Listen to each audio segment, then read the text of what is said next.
There's like 84 different perfume scents now in the air, and my nose is gonna explode. Hey guys, it's Eshani. So today I have a full perfume collection video for you. This was something that was actually requested by one of you guys, was to go through all of my current fragrances in my rotation. Mind you, I have a lot of perfumes. If you guys have been following me for a while, you know that I have always said I'm very, very fickle when it comes to fragrances, meaning I will find one that I absolutely love, and then 2 months later I will jump onto the next one, and then 2 months later I will jump onto the next one, and I just have commitment issues when it comes to perfume. That's just the way I've always been. I definitely don't have a signature fragrance by any means, but I think my perfume collection is pretty good, pretty well rounded. You will see a little bit of a trend going through this video. I definitely have an affinity towards the floral perfumes, the sweet perfumes, the indulgent gourmand perfumes. That's my vibe all the time. So I don't have a ton of like fresh, clean scents in this video, but I do have some awesome fragrances in my current rotation. So we're gonna be going through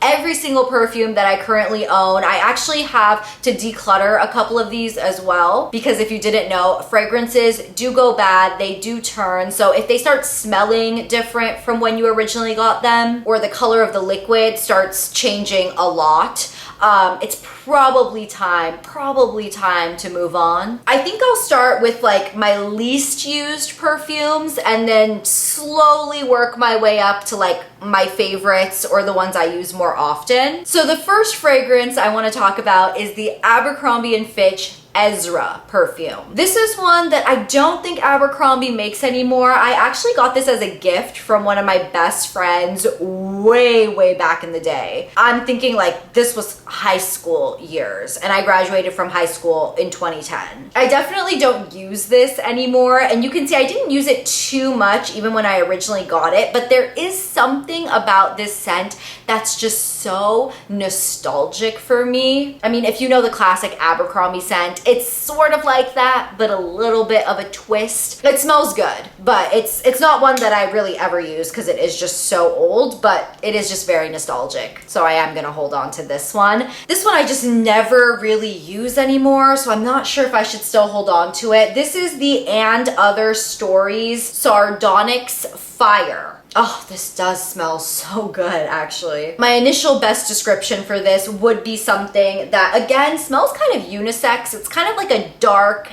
amber, very sexy, very indulgent scent. Again, not foodie, not clean, just very sexy. I may wear it a couple more times and then decide, but I do like the scent. This is another one that I just hold on to for nostalgia's sake, but I think I need to get rid of this bottle because it has kind of turned on me. This is the Estee Lauder Bronze Goddess fragrance. This is like an oldie but goodie classic. This is kind of like the original beachy, coconutty sunscreen. Oh, if you just want to smell like you're at the beach, Bronze Goddess is the absolute way to go. This is a scent I purchased because of YouTube, but I don't think I have even used it a single time. This is the Jessica Simpson Fancy Love perfume. I don't have any other celebrity fragrances in my rotation. I mean, it smells good. It's a very like fresh, floral, like sexy, musky floral scent, but I think it does smell a little bit generic. You know how celebrity fragrances all have like a similar base tone? They all have a very similar undertone to them. This is kind of the vibe I'm getting from Fancy Love. I just don't think it's doing it for me. I might actually pass this on to someone. This needs to go. I think just looking at this bottle, you can see that this needs to go. This is the Chloe, I believe this is Roses de Chloe. This part right here, this gray part, this used to be bright silver, and you can see how much it has tarnished. That goes to show you how old this perfume is. Oh my God, no, this smells awful. This is getting decluttered immediately. This was my favorite rose scent back in the day, but this is this is going. This is so old. And I mean, when the bottle looks like trash like this, you know it's time to let it go. This was another one of my favorites. I feel like we're just in the decluttering phase right now because these are just so old. I don't use them anymore, so I do need to get rid of them. This is the Lavanila Pure Vanilla fragrance. The reason I already know this needs to go is because it looks like urine in the bottle. Urine if you're very, very dehydrated. And it used to be a very, very light yellow color, like urine if you're very hydrated. Oh, I love when I just describe perfumes in the most appealing ways. This scent is so good though. This is a true, very intoxicating, very delicious vanilla scent. But the reason I am not heartbroken over letting this one go is because when I want a true vanilla fragrance, I now reach for my Kayali. This is the vanilla number 28 scent. I know you're looking at this and being like, okay, Eshani, if you thought the dark urine was bad, what the heck is this? But this fragrance actually came looking dark like this. I think it smells so similar to the pure vanilla. I think this one smells a little bit more cupcake-like, and this one smells a little bit more grown up, for lack of a better term. I just think this is a little bit more of a sophisticated vanilla. I wore this just yesterday and got a compliment on it from someone at Sprouts in the checkout line. Definitely holding on to that one. These other two perfumes I also think I might let go of. These are two from Urban Outfitters. This is the Pistachio Brulee Eau de Parfum, and this is the Latte Coco Eau de Parfum. So this Pistachio Brulee one is kind of like, almost like a floral scent. It's really not giving me much pistachio at all. I'm smelling like a floral shampoo. And then this La de Coco, this one is kind of like a coconutty scent, but I will say the liquid on this is like milky white, which in theory is kind of cool, but I remember spraying it on my black shirt and actually having like white droplets on it. That was not the vibe. I also sprayed it on my arm and also had white droplets on my arm. So I think both of these need to go. They're not doing it for me. This declutter is going well so far. This is one of my favorites. I'm not gonna let go of this, even though the liquid has kind of turned, but Giorgio Armani C perfume. It's sexy, it's musky, it's indulgent, it's sweet, but not too sweet. Oh, it's so sexy. I love this. I can't let go of this. I love Giorgio Armani C. I want to go ahead and run through all of the Jo Malone perfumes I have. Some of them are limited edition and no longer available, but I'll just quickly share them with you. This is one of my favorites. It's a permanent, the Mimosa and Cardamom. You guys have probably heard me talk about this so many times. This is a beautiful, like light unisex. I describe this as a sweater weather perfume. It's that perfect perfume to wear when the weather is starting to get a little bit chilly. It's my favorite fall fragrance. My other favorite Jo Malone fragrance is Peony and Blush Suede. This is an OG.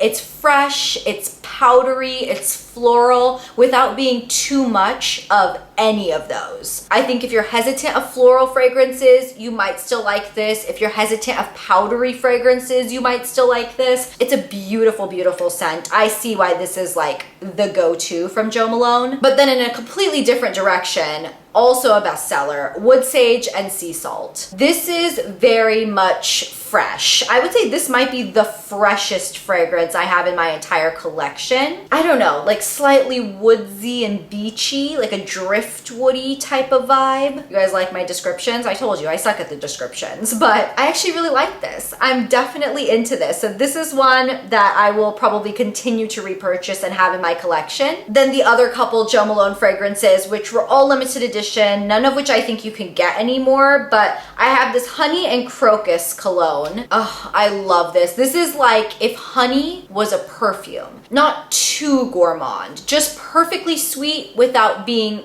overly vanilla. It's delicious. This is what I've had since college. This is Ginger Biscuit. It's vanilla-y, but still kind of sharp with that ginger tone. It's basically like a gingerbread cookie in a perfume. That's how I would describe this one. I believe this one came out in the same collection. This is the Redcurrant and Cream. I feel like this doesn't smell the same as when I originally got it. It's smelling just like a generic floral now, but I remember it smelling a little bit more indulgent. I could be wrong. I'll probably still hold on to this for nostalgia's sake because I don't know. Don't judge me, guys. Don't judge me. This one I have to say was probably the most original Jo Malone fragrance. This is Bitter Orange and Chocolate. There is not a single combination of two items on this entire planet that I love more than chocolate and orange. Here in America, we don't get chocolate and orange as a combo very often at all. If I want that combo,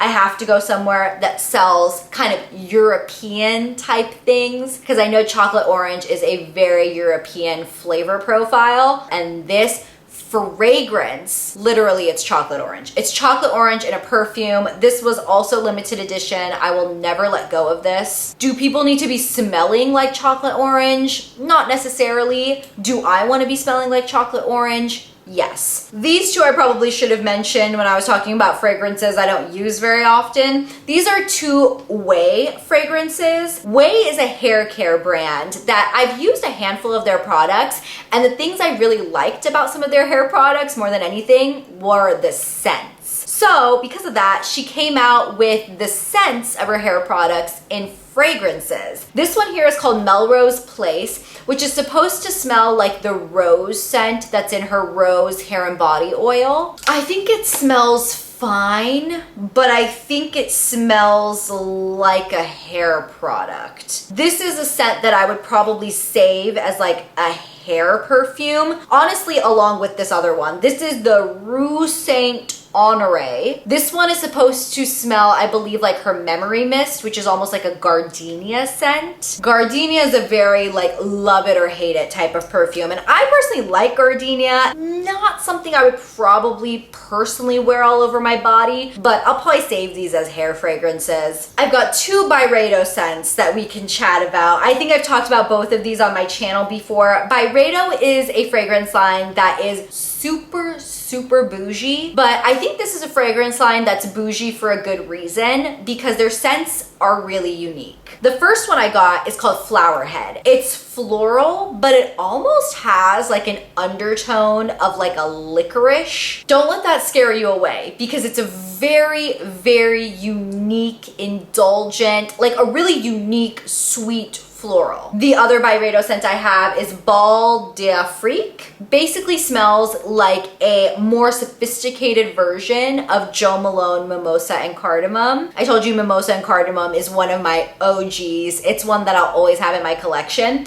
but this is kind of like an upscale, a more upscale version of that. Floral, but still kind of unisex, kind of a sweater weather, just a pretty scent. I think this is pretty, and I think this would be pretty on both men and women. This is a fragrance I hauled in a Sephora haul not that long ago. This is Dior Hypnotic Poison. I bought this because of all the raving reviews. People online were saying if you like indulgent, vanilla, caramel, super sweet, deep tones, that you will love this. And honestly, this is delicious. This is a fragrance that if I want to smell like a straight up caramel cookie, this is what I'm gonna wear. Gucci Bloom Notare di Fiori. It's a beautiful, deep floral scent. There's something very unique about this. It's deep and sexy without being too woodsy. It's something that I still love. I'm not a big like by the fireplace type of perfume person. This is still deep without being woody. It's deep and sexy and rich and just such a pretty floral fragrance. This is my favorite fragrance to wear during Indian parties or Indian events. Juliette Has A Gun's Lady Vengeance is just the most amazing rose sexy lady fragrance. This just makes me feel like a sexy lady. And I don't know, there's just something about this that when I'm wearing an Indian outfit, this just goes. It goes with like the really beaded, gaudy vibe that Indian outfits provide. This is a scent that can hold up. I've got one little like atomizer. This is almost like one of the travel spray atomizers of Atelier Cologne. This is in the scent Cafe Tuberosa. And the reason I originally bought this is because everybody was raving about the fact that this has a coffee note in it. It actually pairs really well with like the vanilla scents, like the Kayali Vanilla 28. These two pair so well together because it's almost like you're wearing a vanilla latte. It's delicious. All right, and then the final scent in my fragrance collection. I hate that I love this as much as I do. This is the Baccarat Rouge Extrait de Parfum. So there is a Baccarat Rouge that is just a normal parfum. This is the Extrait de Parfum. So it comes in like the darker bottle here. I never thought I would indulge in a perfume this expensive, but I almost had to see what the hype was about because in my head I was like, what could possibly make a perfume this expensive? It's beautiful. It's a beautiful, beautiful perfume. I don't even know the notes in it. I'm just gonna write them here because it's not a straight shot note. It's not like you can even say, oh yeah, it's floral. Oh yeah, it's sweet. It just smells like a beautiful, sexy, rich person. You know that scent that like rich people have? That's what this smells like. I really, really love this though. And I definitely wanna get my use out of this. So I have been using it a decent amount the last month I've had it. A lot of my other perfumes have kind of gone to the back burner. Anytime I go out, I've just been reaching for this because I paid an arm and a leg for it. So I am going to enjoy it while it's in my collection. Alrighty guys, so those were all of my fragrances that are currently in my collection. As you heard me say, I am definitely decluttering a good handful of them. Let me know in the comments down below. Do you guys have a signature scent? Is there a perfume that you think I should check out given the knowledge you now have of the types of fragrances that I gravitate towards? Is there something you guys think I should go to Sephora or Nordstrom or Neiman Marcus and go give a sniff? Thank you guys so much for watching, supporting, and subscribing. I appreciate it so much. And I will talk to you in my next video very soon. I'll see you then. Bye!